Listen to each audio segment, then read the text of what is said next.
Today going to be do something a little bit different. Something I want to start doing for a while now. Is just kind of talking about things that I know everybody else is thinking, everybody else is talking about in their own mind. So why not bring some light to it? I mean, there's a lot of videos out there now, but might as well get my piece in there. Everybody says like, if you're depressed or sad, don't know where to go, physical fitness is the best route you should take. First thing you should do. But what do you do when you've already reached that physical peak, that physical fitness that you wanted? Nobody talks about that. They just talk about making that first step. And I don't have, I mean, it's different based off everybody. Like everybody's taking a different path, different way of life. But if you've reached that physical fitness goal that you wanted to get to, your next best bet is working your mind, your brain.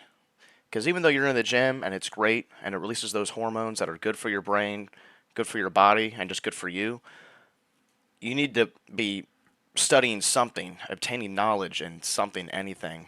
Exercising the brain. It's a muscle too, making it work, and just get lost in that knowledge seeking. And then, I mean, you won't even have time, to think of if you're working 9 to 5, you go to the gym, you come home and you're studying something, whether it be personal training, investing, how to make money, anything, cooking, culinary arts. You're keeping your brain busy enough to where you don't have time to sit there and wallow in what's wrong or what's going on. And it can be a very powerful tool. It's almost like you're just outrunning your sadness rather than sitting there and thinking about it all the time.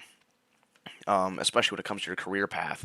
I mean, a lot of people now in that early age, have a fast food job, have a shitty 9 to 5 job nobody wants, and it sucks.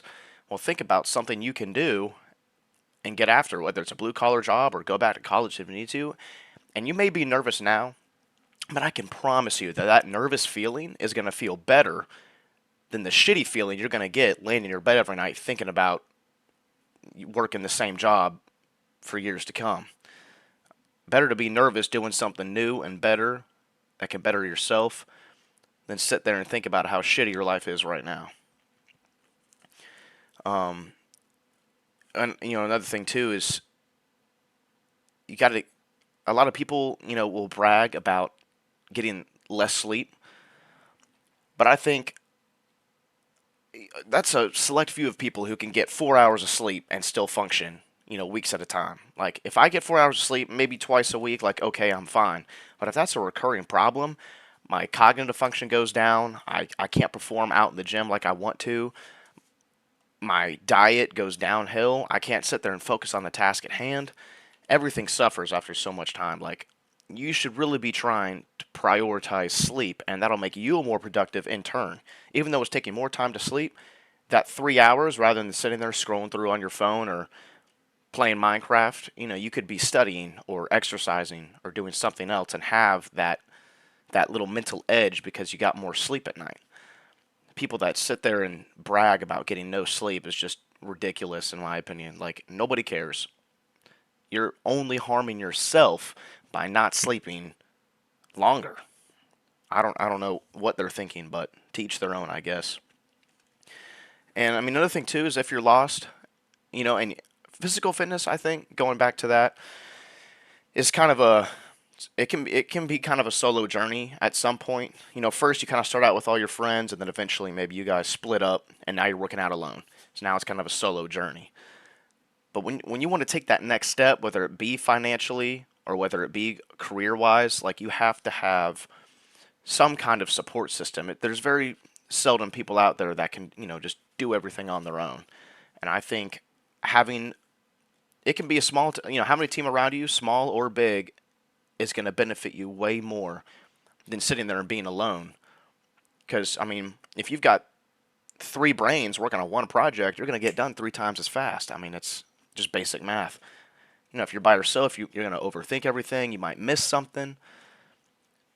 And, you know, there's dangers of being completely isolating yourself. When you're at the gym and you work out alone, that's a little bit different. You can kind of just get in the zone for 2 hours at most, bang it out and get it done. But I mean, if you come home and you're alone all day, or maybe you go to work and you don't talk to anybody, if you're alone like that for too long, I mean, you're gonna get like you won't want to be around people anymore. You're gonna get used to it, and it's dangerous because you don't want to be around people. And humans are social by nature. I mean, a majority, probably, don't quote me on this, but probably at least 80% of people I know get more done in a social setting around more people than they do just sitting by themselves. That innate motivation is there being around other people. When you're by yourself, you can kind of slack off, fuck around, do something stupid. But when you're around other people, you kind of really don't have a choice. You got to put in that effort. You got to put in the work. Um, and it's really important to have people around you who are going to support you and have the same goals and aspirations that you do. And anybody else who doesn't, well, I mean, sorry, not sorry. Kick them to the curb, get them out of there because they're not helping you. They're just going to drag you down. I mean, and people, I mean, the isolation thing can be good to an extent. I think prolonged isolation will lead to less productivity, but sometimes you have to take that step back, be alone for a little bit, and grow. You can grow exponentially from periodic times of being alone. That's when you can think to yourself and grow the most. When you're around people all the time, you're not really thinking about yourself as much because you're around everybody else, all shooting the breeze. And honestly, if you work on yourself while you're isolated in those times, that's perfect. Because then the people that see you working hard and want to be like that, and maybe not, they envy you, but they want to be like you. They respect you. They'll come around. Those are the people you'll want around you. And the people that are jealous and let the envy get the better of them, they're that's good because they're not going to come near you. They're going to stay away and talk shit from the sideline, but who cares because you know you're doing the right thing and you're doing way better than they are. So you gain people have to have the same aspirations as you, and at the same time, you're pushing away people that are just going to sit there and try to drag you down or say you're doing too much. Another thing that really ruffles my grundle is when people say, you need to slow down, or maybe you're working too hard, or take a step back, like you have plenty of time. People say that, but I can't tell you how many people I've talked to, and they'll sit there and tell me, I wish I had done this. I wish I had done that.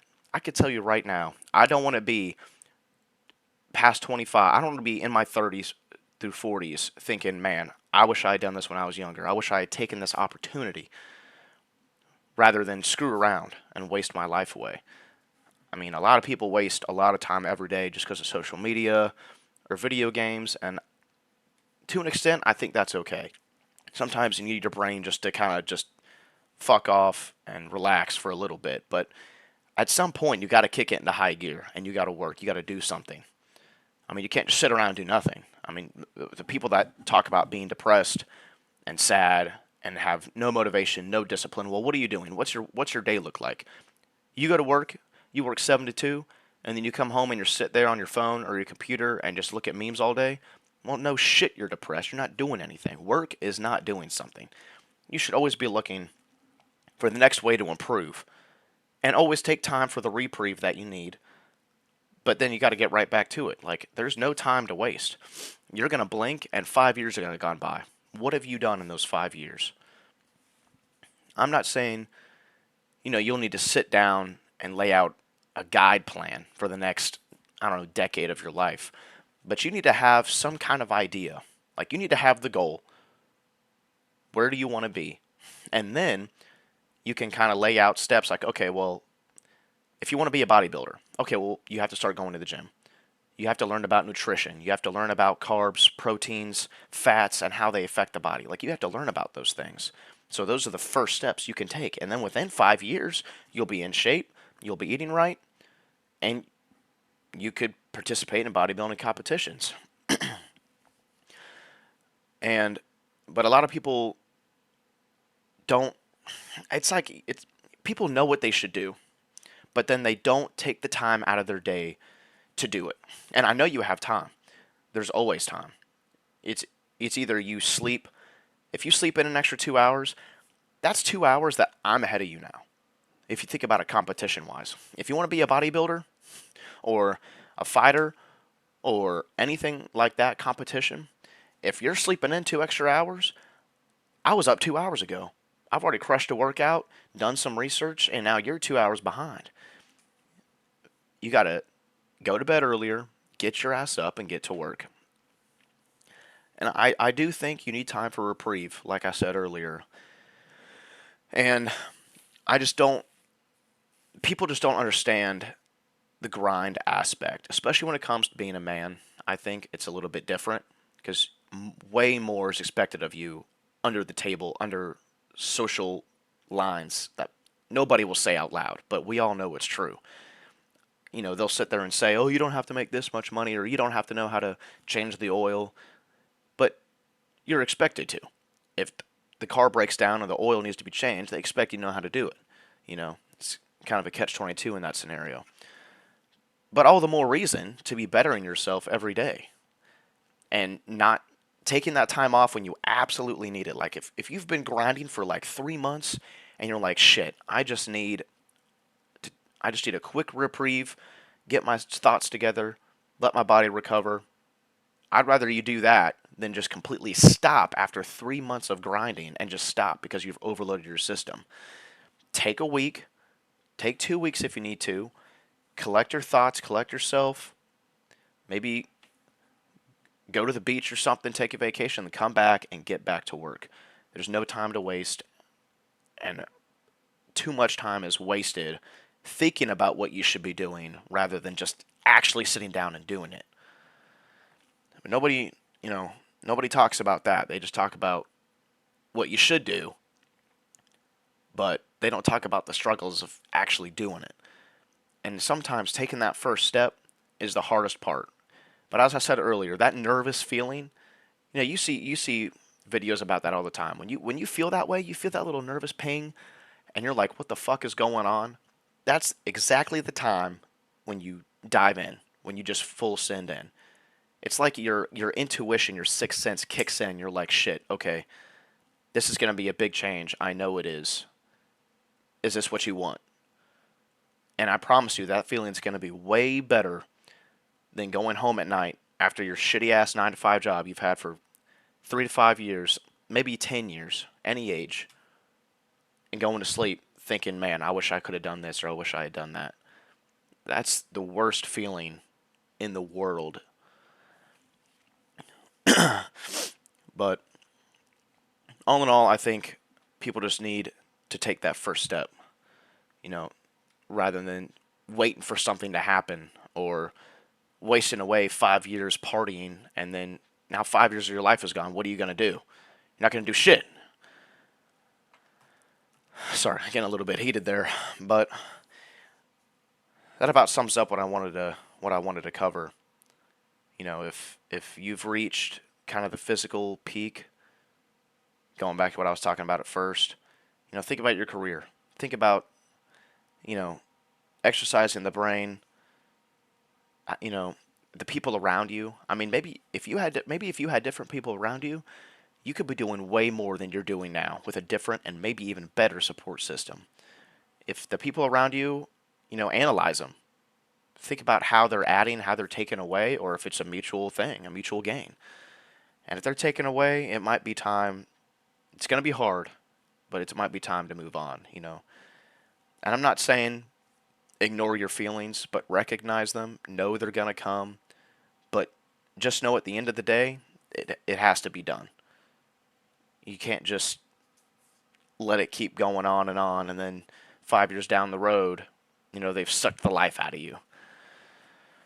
So take the team, take the isolation. You got to take the good with the bad.